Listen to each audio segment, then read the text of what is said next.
परमेश्वरः गुरुर्साक्षात् परब्रह्मः तस्मै श्री गुरुवे नमः। गुरुर्ब्रह्मा गुरुर्विष्णु गुरुर्देवो महेश्वरा गुरुर्साक्षात् परब्रह्मा तस्मै श्री गुरुवे नमः।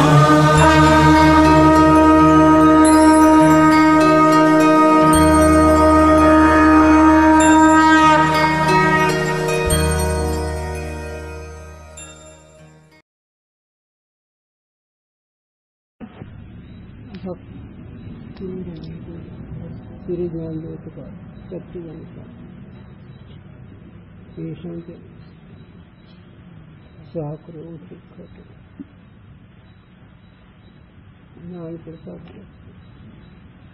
ज्ञान से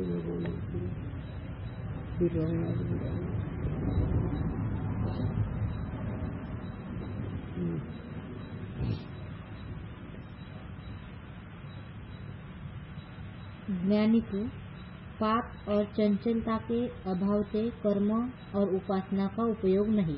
ज्ञानाचं मन स्थिर झाल्यामुळे समजूत झाल्यामुळे दोन्ही बाजून समजत असते. ज्ञानी माहिती जगाचं बादनिष्ठ असतं, चित्रपट सारखं जग असतं म्हणून त्याचा बादनिष्ठ असतं. रज्जू सर्पाकार्य भाष्य जगदांबर आहे.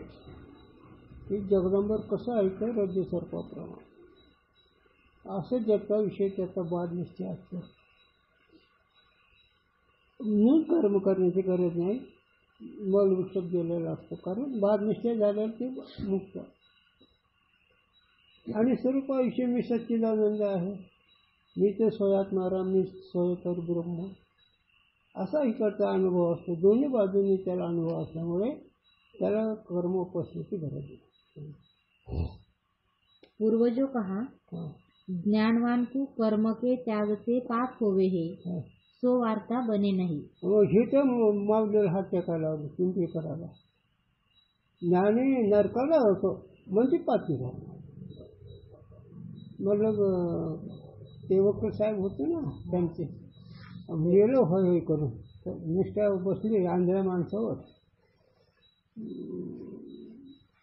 ते बोलले मावली असे म्हणते ना, लोकव्यवहारामध्ये लौकिक असतं म्हणजे आपले टाळीत असतात. मी लोक मोठी माणसं आहे ते असं कुठून टाळायचं.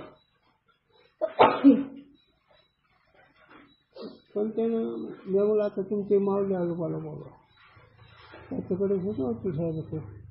लय चिकट माणूस, भयंकर वाईट.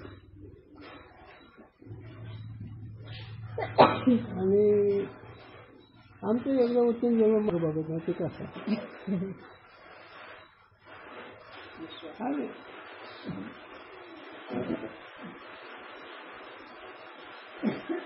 ती खूप चोरी केली. का म्हणजे मला तुम्ही म्हणतात ज्ञानी नरकात जातो. कोणता ज्ञानी नरकात जातो म्हटलं? हो गणेश बाबा नरकात जातो. कोणता? जो नरकात तो ज्ञानी नसतो. ज्ञानी नरकात जातच नाही. फार झालं शब्द ज्ञानी नरकात जाईल कदाचित, पण खरा अनुभव कसा जाईल ते समाजाकडचा बोलता नाही आलं. पण समाजाकडचा ओढून धरला विषय त्याचं संपलं त्याच्यात माझं बोलणं. पण समाज होता जवळ ना त्यांचा पैशावाला रिद्धीसिद्धीच्या माणसाकडे असलेच असते विषय पामर.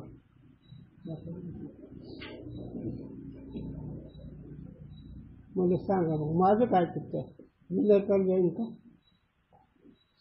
माझा विषय ज्ञानाचा आवडता विषय माझं चुकतंय का? नाही म्हणले गणेश बाबा तुमच्यासारखे थोडे असते म्हणजे हरकत नाही. हे कसे त्या संबंधाने बोललो मी? वाक्य कोणतं आहे? ज्ञानवान को कर्म के त्याग से पाप होवे. हां ह्या वाक्यावर बोललो. म्हणजे ज्ञानवानाला कर्म नसतंच. एकदा तूप झाल्यावर विकार नाहीच.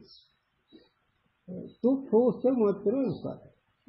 तसं बिनचूक समजून सोस तर अभ्यास आहे. अधिकार करायचे. चल सो वार्ता बने नहीं. हे त्याचं म्हणणं पूर्वपक्षाचं बरोबर नाही. ज्ञानी कर्मोपासना नाही केलं तो पापी होऊन तो नरकात जाईल हे म्हणणं अगदी बरोबर नाही. काहे ते जो शुभ कर्म का त्याग है सो पाप का हेतु नहीं, किंतु निषिद्ध कर्म का अनुष्ठान ही पाप का हेतु है. काय काय हा जांभळी आलते ना. जो हां शुभ कर्म का त्याग है हां. सो पाप का हेतु नहीं. आता शुभ कर्माचा त्याग म्हणजे जप करत नाही, हे करत नाही. का करत नाही तर तो पुढे अधिकारी झाले म्हणून माळ जपायचे नाही, सत्कर्म बहिरंग करायचं नाही. पण बहिरंग नाही कर्म केलं की पाप होतं असं नाही. तर हां किंतु निषिद्ध कर्म का अनुष्ठान ही पाप का हेतु है.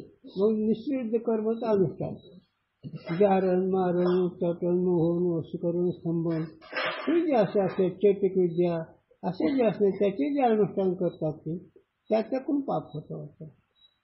आता हे तर खूप विषय माऊलीनं 16-17 अध्यायामध्ये लिहिलेला आहे अभिचार कर्म ह्या शब्दावर. मग आता हे आसुरी विद्येचे लोक आपल्या गल्लीला ते किले ते शिदा आहे असं मग कुठं काय आहे ते पापी होऊन त्यांचं कुळवून असं.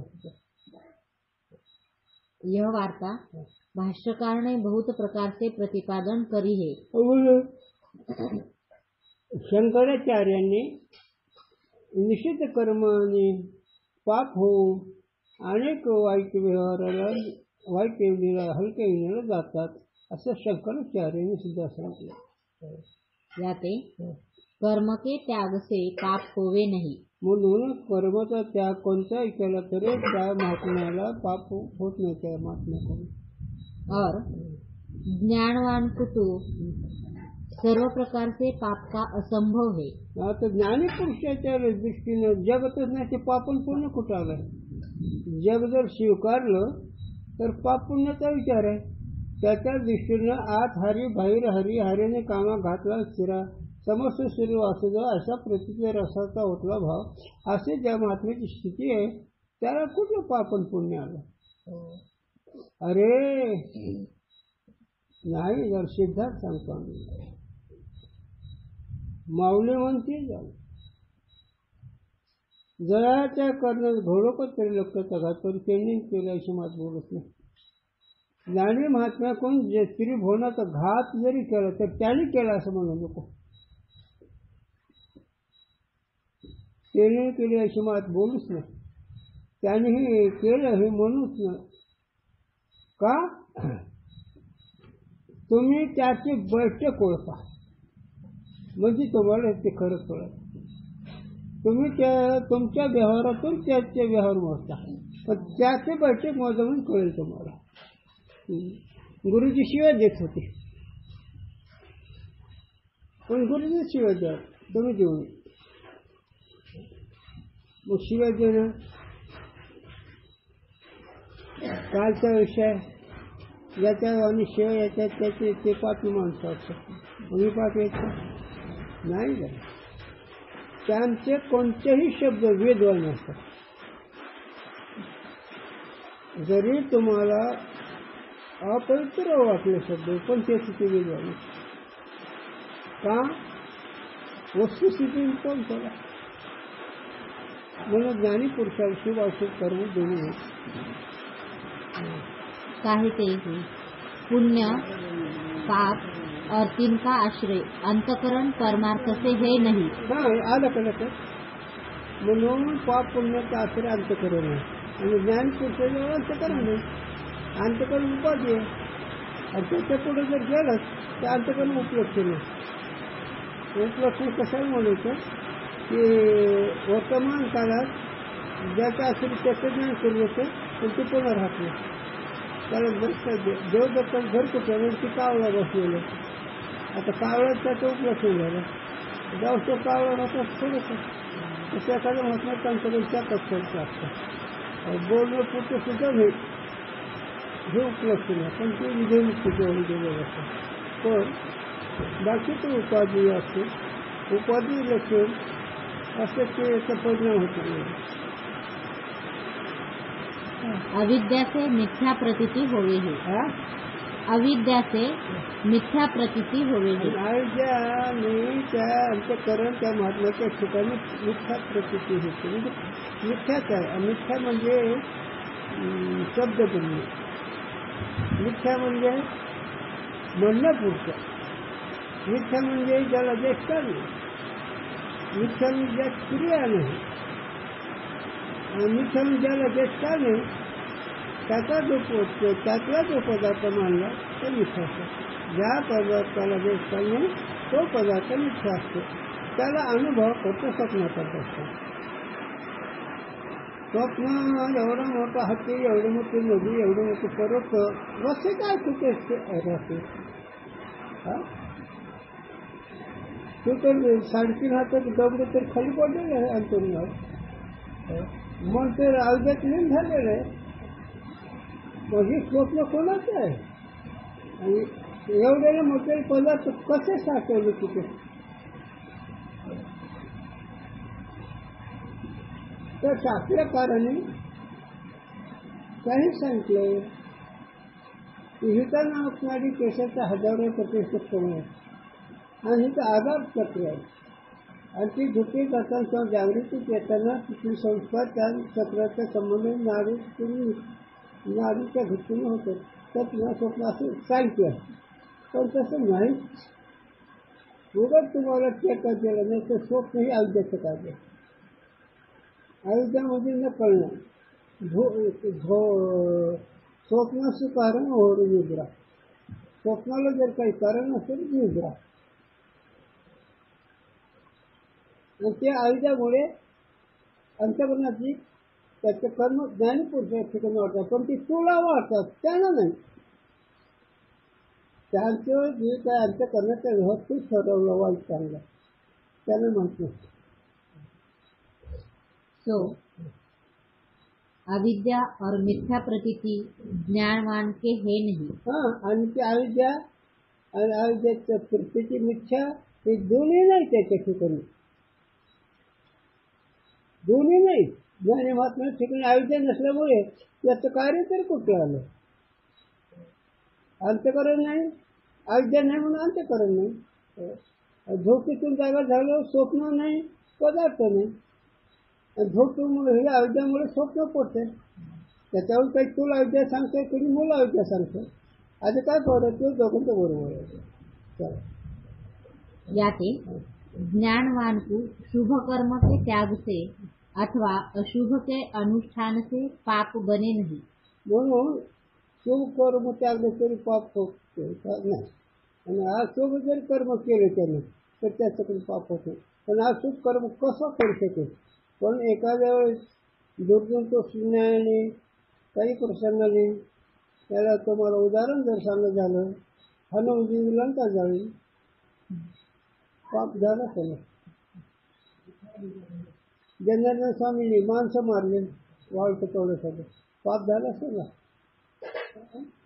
अर्जुनाने हे सगळं मारले तर पाप झालंच नाही.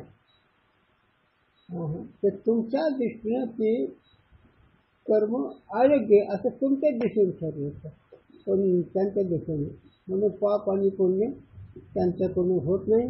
आणि जरी झालं तर त्यांचं तळफळ नाही. ते तुमच्यामुळे आम्ही त्यांना मानतो. या स्थान में यह सिद्धांत है. मंद और दृढ़ 2 प्रकार का ज्ञान है. आता ज्ञानामध्ये एक मंद ज्ञान आहे आणि एक दृढ ज्ञान. मंद ज्ञान म्हणजे काहीतरी एक किंचित संशय मात्र असतं, त्याला मंद ज्ञान होणार. आणि संशय रहित जे ज्ञान असतं ते दृढ ज्ञान होणार. आता दृढ ज्ञानामध्ये कोणती क्रिया घडली तरी त्याच्या क्रियेचं फल होत नाही. पाण्यावर रेगा जसं मारल्या त्या रेग जसं मनुष्य आहे त्याप्रमाणे या ज्ञानी महात्म्याचे कर्म पाण्यावरच्या रेगा असतात, म्हणून त्याला कोणतेच फल नाही.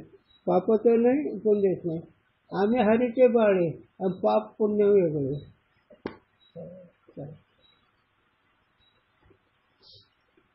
संशयादिक सहित जो ज्ञान सो मंद ज्ञान कहिए है, आलं का नाही? और संशयादिक रहित ज्ञान दृढ़ कहिए है. है ना? ते कसं सांगतो तुम्हाला. हे सगळं खरं आहे हो. समजून ते बरोबर आहे. पण म्हणून समजा संशय सगळं आणि सांगितलं काहीच नाही, अगदी हेच खरं आहे आणि ते मीच आहे का, संशय हेच मी आहे का. म्हणून दादांची गोष्ट आठवली, गुरुजी सांगावा. त्यांच्या योग्यतेचे लोक काही बसले, दादापाशी चर्चा निघाली आणि विचारलं दादा ह्या जगाचा आधार आदेशान करून. दादा म्हणजे आणखी पुण्य म्हणजे ह्या त्रिभुवनाचा आधार आदेशान मी आहे मिळे. हे झालं दादा गुरुचं ऐकलेलं आणि ते खरं आहे. आणि गुरुजी स्वतः म्हणले आडंदीमध्ये जग महाराज समाधी पुढे कीर्तन ज्ञानेश्वर महाराज मी आहे म्हणजे तुम्ही नाही म्हणले ही अपरची ज्ञानाचं असतं लक्षण.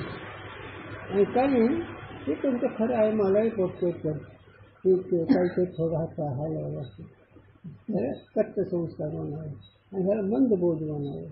विश्वास आहे सगळं आहे पण अंत्यकरण त्या योग्यतेच नाही म्हणून थोडंच कच्च असतं.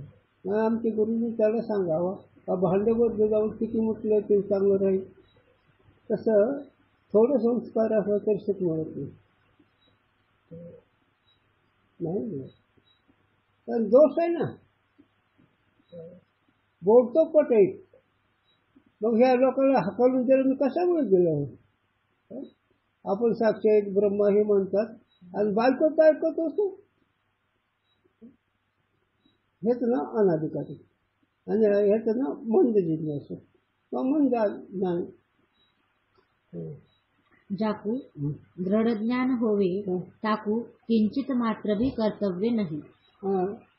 किंचित सुद्धा त्याला कर्तव्य. दृढ ज्ञान झालेलं पुरुषाला त्याला दृढ ज्ञान कोणाला म्हणावं.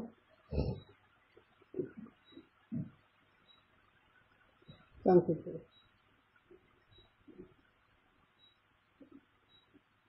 जीव परमात्मा दोन्ही बैसून एक असणे ते जयाच्या हृदय विरोध होते. जयाच्या हृदय भूमी विरोध होते. जिथे जीव आणि शिव त्या दोन्हीचं अधिष्ठान आणि त्या अधिष्ठानाचंच अधिष्ठान महात्मा सिद्धता करतो. किंवा गुरूंच्या शब्दात दुसऱ्या भाषा सांगायचं ज्ञानी पुरुषात ठिकाणी श्रेष्ठ कोणी होत नसतं. ज्याला ज्ञान झालं त्याला श्रेष्ठ कोणी होत नाही. त्याला चांगलं वाईट नाही. हे एक कनिष्ठ आहे एक श्रेष्ठ आहे ही नाही. त्याला ते अपरोक्ष झालं. दृढ अपरोक्षाची खूण आहे. आणि त्याच्या पुढे बी तुकोबरायांनी सांगितलं जातं दृढच चिंतन वासना निमली समोर यांची. कुठलीच वासना नाही राहिली. सुखाला पोचवलेला महात्मा वासना रहित असतो. त्याची खूण आहे आणि वासना रहित आहे त्याची खूण तुकोबार दुसऱ्या चरण तुका म्हणे नाही जाणीव अंतर अंतरी सारा आनंदाचा. त्याला व्यवहारचं ज्ञानच आहे. आनंदामध्येच राहतो तो दृढ अपरोक्ष. आणि मग अधिकार करायचं मन होता असं. अरे गुरुजी खूप खूप सांगावं. काय सांगा गुरुजी आठवतो. गुरुजी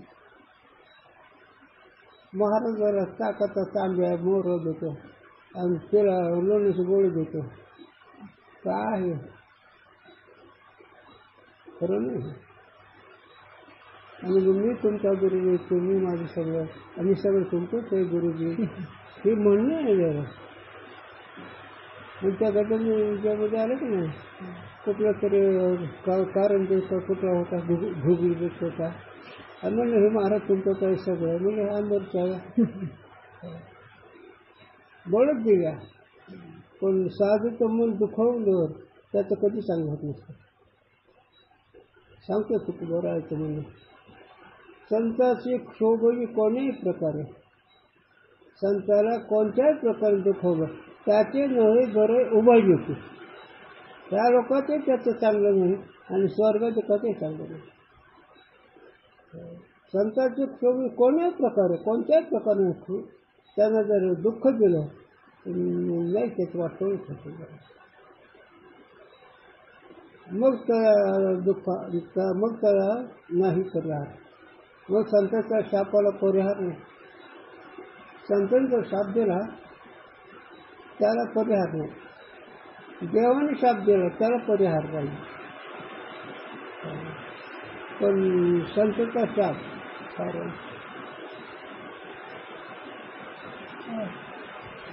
कोणी खरा जो अपरोक्ष ज्ञान आहे त्याला काही करता नाही विषयी. दृढ अपरोक्ष झालेलं पुरुष. दृढ अपरोक्ष म्हणजे गुरुजी सांगा आम्हाला किती गाडं तुम्हाला उभा केलं, मी गाडं वाटलं सहज बोला. गुरुजी किती गाडवा तुम्हाला उभा केलं, मी गाडवा आहे असं वाटत एकच नाही. तसं जो महात्मा आहे त्याला मी जे आहे असं मानतच नाही. मी करता शाना वेडा विद्वान पंडित हे सुद्धा नाही. लय झालं ते साधकाच्या दृष्टीनं तुका म्हणजे आम्ही विधीचे जेवणी ते स्वयंभू आलते केले. तुकोबाराय म्हणते आम्ही स्वतः सिद्ध आहे. हे वेद अधिक आम्ही नाही नोंद केलं पण स्वतः सिद्ध असं म्हणून मग एवढं जमीन सोडू पण मजा वाटते. स्थितीचा सह काय होता समोर आई कटंगराच्या अवस्था होते आणि खास तिथं असल्यावर मग तिथे सांगते गुरुजी सांगते कोण काय खाते काश्या सांगते जेव्हा नेहमी मजूर किती. यावेळेस तुकोबारायचे मेहुणे आले, आईसाहेबांचे भाऊ आले, स्वयंपाक केला पण गडबडून तोच विषय होते. आता ते जेवले हे जेवले पण ही जेवायला सगळं आलीच. तो महाराजाकडे अहो तुम्हाला माझ्या भावाने किंमत ठेवली म्हणून तुम्हाला तरी सांगायला काय झालं मीठ नाही म्हणून. त्यावेळेस तुकोबाराय कोण काय खाते काशिया सांगते जेव्हा नेणे मुदर किती. आम्हाला हे चव घ्यायला वेळ कुठे आहे.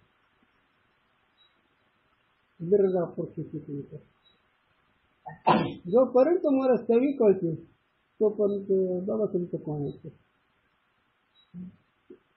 तसं नाही जा. वस्तू शक्ती वेगळी. कोण काय खाते काशिया सांगते जीवा नेणे मुदर किती नाही का. भुगतान सुद्धा नाही लागत अशा असतात. मग अशा पुरुषातून पाप होईल कपून होईल दोन्ही होत नाही. पण तुझ्या दृष्टीने जर एखाद्या वेळेस वाटलं तर त्यानं दोन्हीचा फळ नाही. एखाद्या वेळेस ना तर आहे म्हणते काय माया गेली होती भूतापाशी हरी नाही मुखाशी हरी मोडा. हे वाक्य बरोबर नाही. आणि काही ठिकाणी लिहिलं की असे वाक्य अपवित्र वाक्य पापी लोकांच्या ठिकाणी असतात. मग आता इथं कसं लावायचं. तसंच तुकोबाराय म्हणते व्याले कोरंडीचा दांडा रान सरती नव्हती तेव्हा काय वाक्याचे. मग त्यांची वाणी अपवित्र असायला नाही. त्यांच्या वाणी कोणतं जर आलं तर ते पवित्र होतं.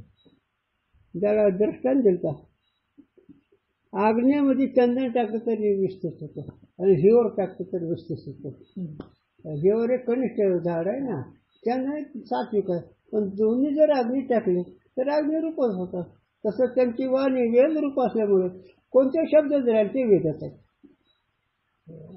चला म्हणजे ज्ञानी पुरुषाला दृढ अपरोक्ष पुरुषाला आणि दृढ अपरोक्ष कशाला म्हणून संशय नाहीत अनुभव. म्हणून तर मी कोण याचं किती चिंतन सांगितलं आणि शास्त्राच्या द्वारे सुद्धा.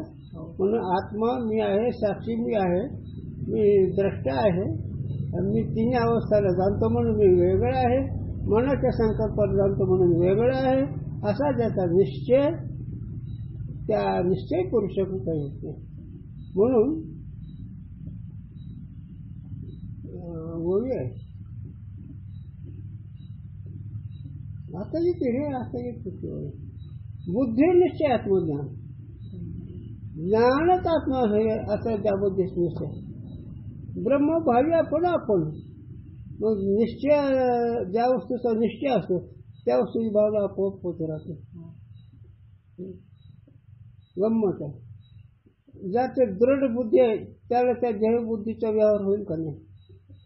पुरुषाला वाटतं मी पुरुष आहे, स्त्रीला वाटतं मी स्त्री आहे, पण तू स्त्री नाही, पुरुष नाही, तो ब्रह्म आहेस. पण कसं वाटतं. म्हणून तर आपल्याकरता चिंतन करावं लागतं. साधू संतांचं मुक्ताबाई नाहत होते आणि चांगलं महाराज झालं. मूल बी नाहते म्हणून जरा बाजारात सरकले. मूळ ज्या मिलन निगुऱ्या कार्य भिंतीला कोणाडे नसतात का, भिंतीला देवळं नसतात का, भिंतीला खिडक्या नसतात का.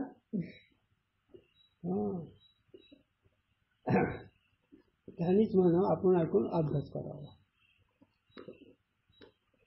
दृढ अपरोक्ष फार वेगळं आहे.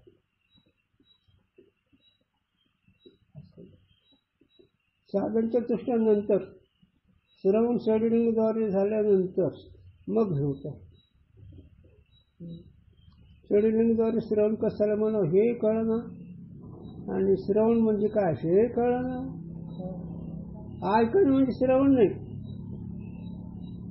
वाक्याचा कानाशी संबंध झाला म्हणजे श्रवण होत नाही. श्रवण हे परीक्षित करला. खरं जर श्रवण झालं तर परीक्षित करला. तसं षडलिंगाद्वारे वाक्याचा अर्थ निश्चित जर झाला तर अपरोक्ष ज्ञान होतं. अपरोक्ष म्हणजे संशय आहे. मग मी ब्रह्म वाटतो कमी कोण होतं, आणि केव्हाही कोणत्या काळात मी ब्रह्म असं वाटलं तर दृढ अपरोक्ष. दृढ अपरोक्ष मी ब्रह्म वाटलं दृढ अपरोक्ष असं जरी असलं तरी बाधित वृत्तीने व्यवहार चुकत नाही. जिथं तिथं व्यवहार होत असतो. म्हणून विषय प्रसंगाच्या दृष्टीनं दृढ अपरोक्ष संशय आहे. मग ते कुठलाही संशय असेल, शास्त्रीय असेल अशास्त्रीय असेल. चलो. एक बार उत्पन्न हुआ जो संशयादिक रहित अंतकरण की वृत्ति रूप ज्ञान, सोई अविद्या का नाश करी देवे है. हाँ, एकदा तत्वमसी महावाक्याच्या द्वारे वाचाच्या लक्षात जत आध्यात्माच्या लक्षणाने वृत्ती जर स्वरूपाशी संबंधी होऊन त्या वृत्तीच्या ठिकाणचे जर संशय केला तर मग ते अपरोक्ष ज्ञान. आणि त्या अपरोक्ष ज्ञानाचं महावाक्याच्या भूमिकेनुसार त्याचे भूमिका बदलतात. चल. सो ज्ञान आप भी दूरी होय जावे तो भी भले प्रकार से जाने, आत्मा में फेरी भ्रांती होवे नहीं. आणि ते जरी वृत्ती ज्ञान मावळलं, स्वरूप ज्ञान मावळत नाही. काय स्वरूप ज्ञान मावळत नाही, ते अनादि अनंत आहे. पण अभ्यासाने अहम ब्रह्म असण्याची जी वृत्ती झालेली आहे ती जरी मावळली तर समजूत बदलत नाही. अशी गंमत आहे. आणि असे जे महात्मे त्यांचे चरित्र लौकिक अलौकिक दोन्ही प्रकारचं राहतं. काही अवस्था मग मी सांगतो येताना शिवाजी महाराजांचं आठवतं मला कधी कधी. शिवाजी महाराज सर किती शिवाजी आहेत नाही का, तेवढाच शिवाजी होऊन गेला. ते बी कसं अधिकार कसलं त्यांचा. भांबळेश्वरावर तुकोबाराचं कीर्तन ऐकलं, 14 दिवसामध्येच बसले आणि महाराज निघून गेले. आणि काही लोकांनी म्हणजे महाराज तुमचं कीर्तन तुमचं आणखी महाराज होता ना. पुन्हा महाराजांनी उठवलं, शोभा की तुझं काम नाही, तुझं काम दरवर्षानं करता तू आलास. युद्धात कुठेही गेले, काय त्यांचे आचार, काय त्यांचे विचार, काय त्यांची पवित्रता, आईच्या ठिकाणी आईशी कसं बोलावं, सैनिक कसं बोलावं, शत्रूशी कसं वागावं. हो, आहे का काही. म्हणून जीवाने मोठे पद घेतलं तरी जीव असतो. आणि निश्चित जी आपल्याला ही कर्तव्य आहे, ज्याचे पुण्य आहे त्याचे सगळे आचार विचार वेगळे असतात. मला एक दर्शन त्यांचं लय आठवतं. त्या मोगलची सूनबाई त्यांच्या शेरकेने निघते ना. हो, काय म्हणते, मोगलला वाटलं आता मग शत्रूच्या घरी माझी सून आहे, गेली, काय होतं कोणाचं. त्यांचं नाव शिवाजी. आता बाकीचा विस्तार कशाला करू, मग ते लय आवडतं रे. शिवरायाचं चरित्र मनापासून आवडतं. सगळ्याच गोष्टी बरोबर, चपळ तितकीच, हुशार तितकीच, समस्या तितकीच नाही तसं. आणि तीच गुरुचं होतं, समस्या आचार विचार तसं हे असलं तरच होतं ते, नाहीतर मग आपलं काहीतरी नाटक नाही. चला काय ते जो भ्रांति का कारण अविद्या है, सो अविद्या एक बार उत्पन्न हुए ज्ञान से नष्ट हो गई. याते भ्रांति और अविद्या के अभाव से वृत्ति ज्ञान की आवृत्ति का कुछ उपयोग नहीं. हो, अविद्या निवृत्त झालं म्हणजे अविद्या या शब्दाचा अर्थ न कळणे, आणि ते न कळणे कळल्याने जातं. देहबुद्धी कळणं का न कळणं, न कळ कर्तव्य हे करायचं ते करायचं ते नाही करायचं, हे अज्ञान का ज्ञान, अज्ञान. अज्ञान. आता कर्तव्य देहबुद्धी पण मिथ्या म्हणल्यावर ज्ञान काही कर्तव्य राहील का, नाही. विलास हवेचं राहील का, इच्छा राहील का, काम क्रोध राहतील का. त्याला गुरुने सांगा, प्लास्टिक भावली अभंग सुखवराचा मंगल जाई की करीची कुमारी. काय खरी त्याची सोयरी, एक मुसलमानाची मुलगी एक ब्राह्मणाची मुलगी, दोन्ही इंडी झाल्या. मुसलमानाच्या मुलीचा मुलगा नवरदेव, ह्याच्या मुलीचा भावली नवरी, आहे का काही खरं. आणि या कक्षात जर जग गेलं काय काय करता त्याला. एक बाजू अशी पक्की झाली पाहिजे, आणि एक बाजू सुख स्वरूपामध्ये रममान झाल्यावर इथं गुरुजींनी सांगावं. स्वरूप सुखात गेला की स्मरण नाही, त्याला हे बुद्धी राहते. स्वरूप सुखात जर तुम्ही गेलात अभ्यासाने तेव्हा स्मरण नाही महाराज. विषयी विसर पडला निशेष, अंगी ब्रह्मरस ठसावला. हो, नाही झालं त्याला अनुभव सांगा. झोपेमध्ये विसर आहे का, काय अनुभव आहे का नाही. सुखाचा अनुभव आहे आणि अनात्माचा विसर आहे. झोपेमध्ये सुखाचा अनुभव आहे आणि जहादी जगताचा विसर आहे. माऊली म्हणते झालं निजरस्थिती अगदी साप त्याशी उरवशी. गार झोपला, एकूण साप येऊन बसलाय झोपलाय, एकूण बायको झोपलेली आहे, पण दोन्ही तर मोहन आणि भीती नाही का. जर साधी झोपेची एवढी सुखाची लहर आहे, सगळ्याचा विसर जर आहे, तो ब्रह्मानंदाचा विचार करतो, ब्रह्मानंदामध्ये म्हणतोय, आणि हे काय आहे बाकीचं. ब्रह्मानंद प्राप्त झालेले पुरुषाचा विचार कर. त्याला एकच चॅनल सांगितलं जाईल, नाथक चॅनल माऊलीचं. आदर्श कुसरी किती शिवाजी होऊन गेले. या चांदाने माणूसरी असलेले साधक सलरमाव असतील, पण शिवाजी एकटेच राजे होते. तसं गुरुजी आबा त्याच याच्यातले आणि स्वरूपानंद भगवानाचे महात्मे, हा परोक्ष ज्ञान झालेले महात्मे, स्वरूप अनुभव भोगणारे महात्मे त्याला स्मरण नाही, त्याला कुठली इच्छा नाही झाली. किंवा इच्छुक काम वासना नेमाने समोर जायची. ते प्रमाणे पाठ आहेत, सांगता येते, पण हलके विचार बदलत नाही. 4-4 तास बोलता येते, पण बोलते बदलत नाही. आणि ज्यांची ही स्थिती आहे मग ते दृढ अपक्ष म्हणून त्याला काही करता येत नाही. त्याच्याकडून काय पाप पुण्य होत नाही. आणि जरी तुझ्या दृष्टी वाटलं त्याला ते पाप पुण्य नाही. जाळलेली लंकन धंदे धंदे म्हणजे चुका. हो, लंका जाळलं मग त्या राक्षसाला आनंद झाला असं का? विष्णू अंबर पडत असताना दुःख होत असं ना, पण हनुमंदिरा लागला असं ना काही दोष. तसं हे महात्मे त्या स्थितीत असतात. और जीवन मुक्ति के आनंद के वास्ते जो वृत्ति की आवृत्ति अपेक्षित होवे तो वारंवार वेदांत के अर्थ का चिंतन ही करे. आता एखाद्या वृत्तीला आनंद भोगवायचा जर असं त्यांनी वेदांतच ऐकावं. दुसरं काय ऐकून वाया व्यक्त कथा काय म्हणतात मग वाया व्यक्त कथा. हां, ज्याच्यामध्ये ब्रह्मानंद वृत्ती भोगू शकत नाही अशी कथा ऐकूच नको. ज्याच्यामध्ये वृत्त्यानं भोगू शकत तेच ऐक. म्हणून पुन्हा पुन्हा वेदांत ऐकावं. नाही म्हणजे एकदा दोनदा मी विचारसागर वाचला असं काही गरज नाही. कळलं नाही तर विचारसागर.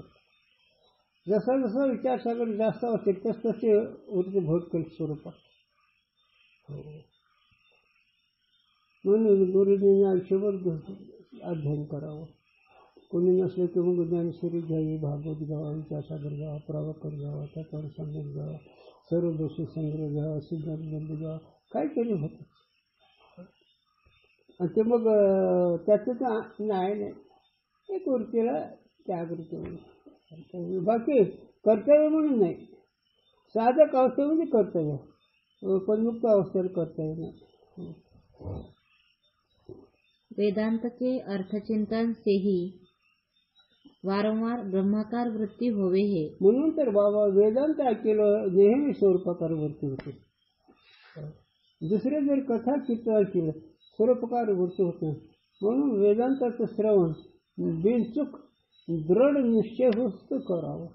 आणि दृढ निश्चय झालं पुढं जे करायचं ते आनंदाचे विलक्षण सुख करतात.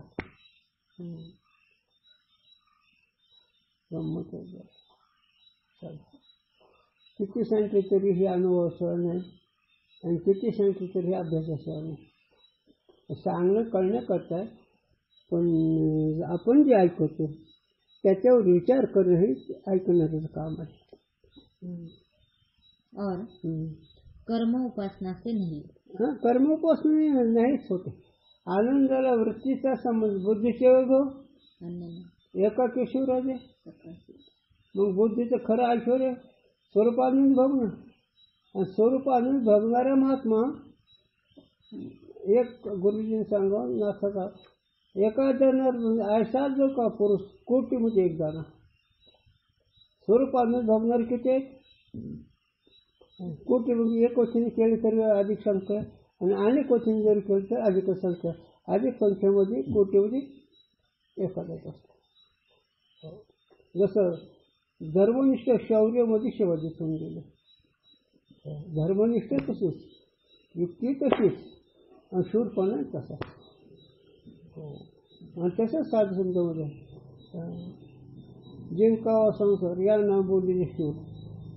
आपण कीर्तन करतो अभंग राम मंदिर. जिंकावा संसार या नाम बोललेले शूर येर अहंकाराचे घोडे. सगळ्यावर अहंकार बसला आणि तुम्ही घोडे अहंकार सांगत तसं तुम्ही चालतं का नाही. आणि हे तर जिंकावा संसार या नाम बोलले शूर. आता संसार जिंकणं म्हणजे अज्ञान तत्कार्य नाही हे कळणं, जन्म मरण नाही हे कळणं, मग त्यांनी संसार जिंकला. संसार जिंकणं म्हणजे काय? जन्म मरण नाही. आता आम्हा जन्म मरण नाही आता. कारण जन्म मरण भ्रम आहे का कर्मजन्य आहे का अज्ञानजन्य जन्म मरण आहे? जन्म मरण जे आहे ते कर्माने जन्म मरण येतं का अज्ञानाने अज्ञान है ना. कारण अज्ञान स्वीकारल्यावर कर्म पुढे होईल, पण अज्ञानाचं कर्म अज्ञानच की. मग जन्म मरणाचं कारण काय? अज्ञान. अज्ञान. बरं ठीक आहे. पण अज्ञानामुळे जन्म मरण आहे का वाटतं? हां, जर असं तर नाही तर जर नसतं ना. स्वप्नातली गरिबी आणि श्रीमंती खरी का खोटी? तसं अविद्यानाच्या अज्ञानाने स्वरूपाच्या आवरण अज्ञानाने हे जन्म मरण वाटतंय, आणि त्या अज्ञानामुळे ते खोटं असून खरं वाटतंय, आणि खोट्याला खरं म्हणायला लावलं अज्ञान. आणि त्या अज्ञान ह्याचं झालं खोटं कुठं रे? खरं ते खरं, खोटं ते खोटं. आणि त्याच्या पुढे जर त्याची उत्कृष्ट भूमिका असली मग अवघा हरीच झाला पाहिजे. मग सगळं हरीच आहे. आनंदाचे डोही आनंदाची तरंग, पण ते अधिकार करायचे. तरी पण जर दृढ निष्ठा निश्चय व्हावं, आणि सुख दुसरं नाही, मीच आहे, ज्ञान मीच आहे, अमर मीच आहे असं निश्चित करावं. आणि ते वेदांत ऐकण्याने कळतं. वेदांतशिवाय काही करायचंच नाही. नाहीतर सांगा महाराज गरुड पळा कुठं जमलं काहे ते कारण कर्म और उपासना का अंतकरण की शुद्धि और निश्चलता द्वारा ही ज्ञान में उपयोग है. आता कर्म उपासनेच्या अंतकरण शुद्धीमध्ये त्याचा उपयोग आहे, आणि ज्ञानाने निश्चय होतो. समजून झाल्यावर निश्चय होतो. मग निश्चयाचे बळ तुका म्हणे त्याचे फळ. तुका त्याचा निश्चय मजबूत, त्याचं ते फळच होते त्याला. और रीति से नहीं, दुसरी रीतच नाही, दुसरी मार्गच नाही, पद्धतच नाही. मग कर्म उपासना अंतकरण शुद्धी स्थितीच, बाकीच नाही करते. म्हणून ज्ञानी महात्माला कर्म उपासनेचा विधी नाही, कर्तव्य नाही, त्याची इच्छाच राहिलं ते. अरे आता तू तुम्हाला खरं वाटेल का खोटं वाटेल ते सोडून द्या. पंढरीत आम्ही 4 महिने राहिलो, पण पांडुरंग कुठं माहीत नव्हतं. म्हणजे चुकीचं आहे का? नाही. पांडुरंग खरे तू म्हणते ही जिथं कळतं तिथं वरती राहून ज्ञानदेव म्हणे ज्योतीची निर्ज्योती तेही मोठी होती. असा देव पाहावा लागतो. आनंदाचं ज्ञान स्वरूप, आनंद ज्ञान अधिक असं ते मूळ स्वरूप, आणि त्या मूळ स्वरूपाचं रूपणं पांडुरंग आहे. म्हणून तो हरे शिरे हरी पहिला डोळे भरी पाहता पाणी दोरे सारवून. ज्योतीची निर्ज्योती कुठंच मूळ अधिष्ठान ज्ञान आहे, त्या कुठंच अंतःकरणामध्ये पडलेलं प्रतिभूती ज्योत आहे. त्या ज्योतीची निर्ज्योतीचे कुठंच चैतन्य, आणि तेच व्यापक पांडुरंग आहे. असं देव पाहिलं मग खरं देव. मग बाकी ते पाहू नका, आम्ही तर मग पाहू नको म्हणतो का तुला? असा जो पाहिलं जो मुक्ती. और विद्वान के अंतकरण में पाप और चंचलता है नहीं. म्हणजे विद्वान जे ज्याची समजूत बिनचूक झाली त्याच्या अंतकरणात चंचलता नाही, पाप हलकी विचार नाही, पाप नाही. पाप या शब्दाचा वाईट आचरण हे तरी असेलच, पण हलके विचार सुद्धा मानसिक पाप आहे. लोकांचं वाईट चिंतन, अनेक लोकांचे हलके विचाराने हलके विचार देणं ही मानसिक पाप आहे. कायिक वाचिक मानसिक तिन्ही पाप आहेत. स्थूल देहाचे विधीबाहेर वागला तो पापी झाला. वाणी अपवित्र झाली. भगवंताच्या नावाशिवाय, भगवंताच्या चिंतनाशिवाय जर वाणी केली ती वाणी पापी झाली. आणि मनाने जर भगवंत चिंतन केलं तर ते जीवनमुक्त होऊ शकतं, अज्ञानाची निवृत्ती होऊ शकते साधूंच्या वेदांताच्या वाचने. हे जर नाही केलं आणि मग कुठल्या व्यावहारिक विचार करत तर ते मन पाहते. एका शब्द सांगत जर झालं तर भगवंताच्या सेवाचे सगळे मन पाहते. ज्याला भगवंताचं चिंतन आहे तेच मन पवित्र आहे. लिहिलंच की नाही, पवित्र तो देह वाणी पुण्य म्हणतो जो उद्या असते. हो, सर्व काळ त्याच्या मनामध्ये रामकृष्णाचा चालूच जप आहे. मनामध्ये रामकृष्णाचा जप चालू आहे. असा जो पुरुष ठीक नाही का. आणि त्याच्यानंतर रामकृष्णाची ही तपश्चर्या झालं. मग तत्वमसी महावाक्याच्याद्वारे मी ब्रह्म असं कळतं. आणि ते मी ब्रह्म असं दृढ कळल्यानंतर त्याला कर्तव्य नाही. आणि जिथं कर्तव्य नाही त्याला कर्मानुपासना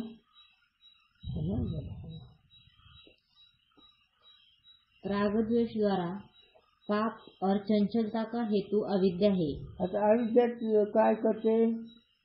राग म्हणजे प्रेम. राग या शब्दाचा क्रोध नाही घ्यायचा इथं. राग या शब्दाचा विषय होतं प्रेम, विषयाची कृती. आणि ते प्रेम विषयाचं बरोबर नाही झालं तर मग क्रोध येतो, मग राग येतो. मनासारखं जर काही घटना नाही गेल्या तर मन राग होतं.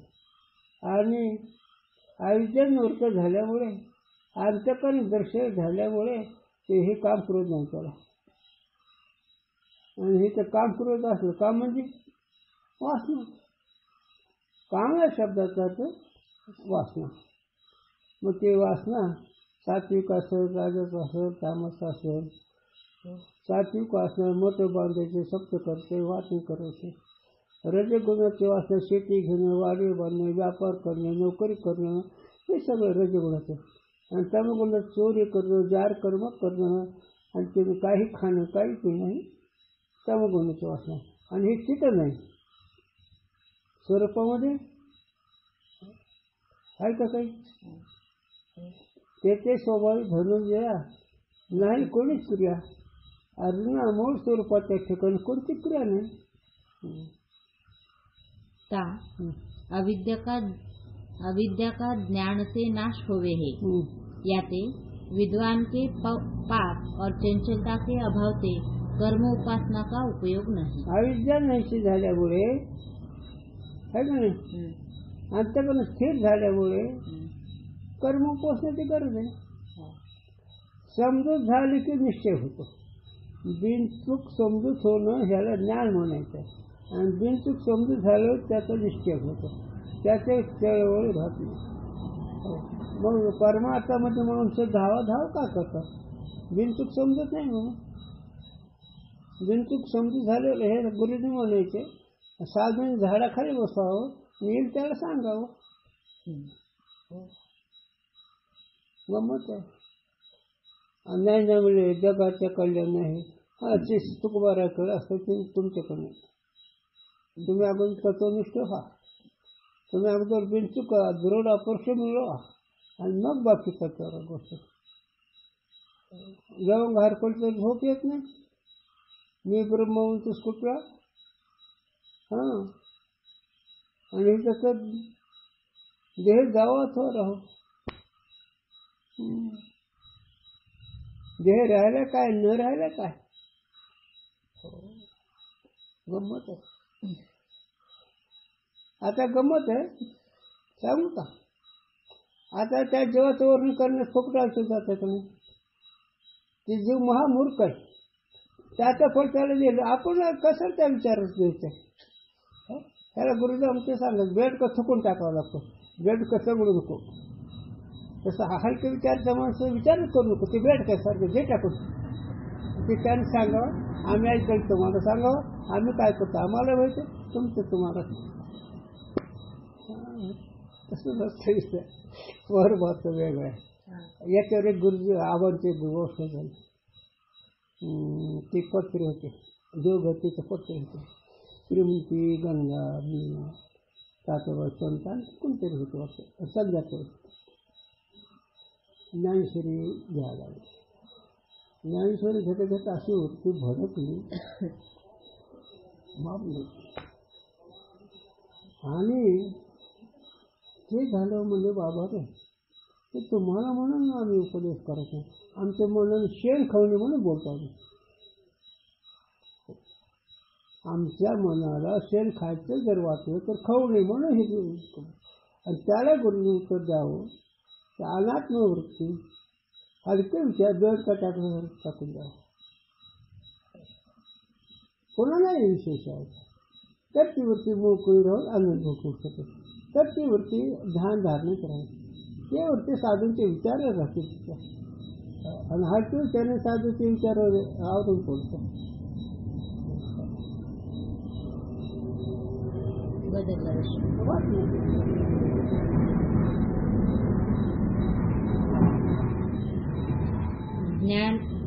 ज्ञानिन के प्रारब्ध की विलक्षणता और तिनकी जीवन मुक्ति के सुख अर्थ भी उपासना में अप्रवृत्ति.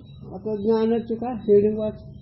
ज्ञानिन के प्रारब्ध की विलक्षणता. आता ज्ञानी पुरुषाचं शरीर प्रारब्ध त्याचे वेगळे प्रकार असतात. कसं ते काहीचे त्यागी काहीचे भोगी. याला उदाहरण गोरक्षनाथ एकटीच आणि कानिपनाथावर 700 शिष्य. लवान जमान पाटकान रतन घोड्यान भालदान चोपदार आणि गोरक्षनाथ एक काकात झालं आळक निरंजन. ह्यांचं आळक निरंजन पण हे मग आता एकच प्रारब्ध फरक आहे का? पण दोघं समजत एकच आहे का नाही? मग तुम्ही प्रारब्ध करून त्यांच्या घरातून साधू म्हणता का? त्यांचं समजून दिला आणि माणसं ह्याच वय भावाला उठते. हो समजुती करण्याचा अधिकारच नाही झालं म्हणून साधू आणि साधू आपण साधू झालं स्वसाधू करत नसतो. तो का म्हणे अंगी व्हावे ते आपण तरच म्हणून कळू. आपण जर झालं तर ते कळेल नाही तर काय कळू शकेल का? साधू भजन करतात कीर्तन करतात प्रवचन करतात कथा कीर्तन करतात. हे साधू हे करतात पण शेत जे करणारे ते साधू आहेत असं नाही. कारण त्यांचे धंद्यावर का असं व्यवहार खेतो असेल मग ते साधू नाही. ब्रह्मचारी साधू नाही. गरज निष्पुरी साधू नाही. गोसाई साधू नाही. हे झालं तर ते साधू. म्हणून वरी भगवत झालं नामे अंतर्य उसकेला कामी त्याला म्हणून नाही साधू. जगी विटंबन ना बाजू. तर तुकोबराचं त्याचं कसं भगवत तरी सहजच स्वाद. अरे कुत्र भगवा असं मग ती काय साधू झालंय का? भगवेची निंदा नाही. भगवा एक साधूचा पोशाख आहे पण त्या भगव्यासारखं मन व्हावं लागतं. म्हणजे गजानन महाराजांना त्या ब्रह्मगिरी गोसायला सांगितलं ज्यांनी राख लावली अंगाला त्यांनी समाजाला कशाला जायचा? ब्रह्मगिरीनाथ साधूचं एवढं भाव हे कशाला रे? ब्रह्मानंद भोगायला गरजच नाही कोणाची. झोपेला कोणाच गरज आहे? तर स्वरूपानंद भोगायला वृत्ती पवित्रचीच गरज आहे. बाकीच नाही गरज. म्हणजे जे स्वरूपानंद भोगणारे त्या महात्म्याला कर्म उपासनाची गरज नाही. त्यांचं पाप पुण्य होत नाही काय. म्हणून ज्ञानाचे प्रारब्ध अनेक प्रकारच आहे. सुख नागे प्रारब्ध. श्रीराम वनवासात गेला पहाटे पांडा अत्यंत ठेवून पण हे सगळे मुक्तच. कोणाचं कर्म कोणाला नाही. सगळ्याचं कर्म एक आहे असं नाही. देहाचं प्रारब्ध म्हणून तुकोबरा देह तेव्हा हे प्रारब्ध अजून याचा का विषय न उभा. तुकोबरामुळे हे देह प्रारब्धाचं नाही. माझा त्याचा काय संबंध आला? कशाला विषय न हो त्याचा. आणि सगळेच प्रारब्ध सगळे सारखं नसेल. चला कुंडली